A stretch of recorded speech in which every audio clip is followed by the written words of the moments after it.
ओम श्रीमद्भगवत गीता प्रथमोध्याय अर्जुन विषाद योग श्लोक संख्या 30। न च शक्नोम्यवस्थातुं भ्रमतीव च मे मनः निमित्तानि च पश्यामि विपरीतानि केशव।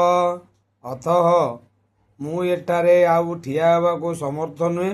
ମୁଁ ନିଜକୁ ଭୁଲି ଯାଉଛି ଏବଂ ମୋର ମନ ଭ୍ରମୁଛି।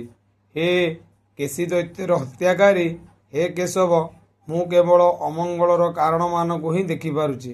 ଭାବାର୍ଥ, ଅର୍ଜୁନ ବଡ଼ ଅଧୈର୍ଯ୍ୟ ହୋଇପଡ଼ିବାରୁ ଯୁଦ୍ଧ କ୍ଷେତ୍ରରେ ଆଉ ଠିଆ ହୋଇ ରହିପାରିଲେ ନାହିଁ ଏବଂ ତାଙ୍କର ମାନସିକ ଦୁର୍ବଳତା ହେତୁ ସେ ନିଜକୁ ଭୁଲି ଯାଇଥିଲେ।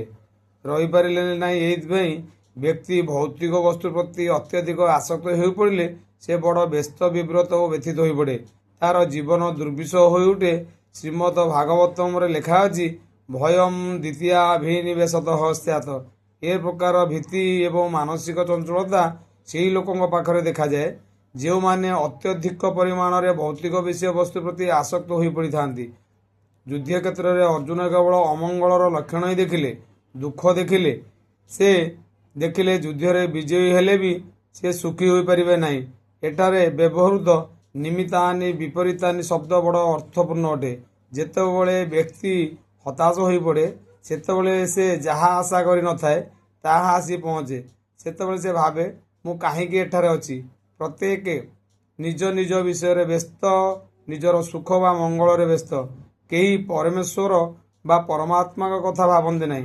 ଅର୍ଜୁନ ଶ୍ରୀକୃଷ୍ଣଙ୍କ ପ୍ରତି ଆନୁଗତ୍ୟ ପ୍ରକାଶ କରି ନିଜ ସୁଖ ପ୍ରତି ବୀତସ୍ପୃହ ହୋଇ ଉଠିଲେ।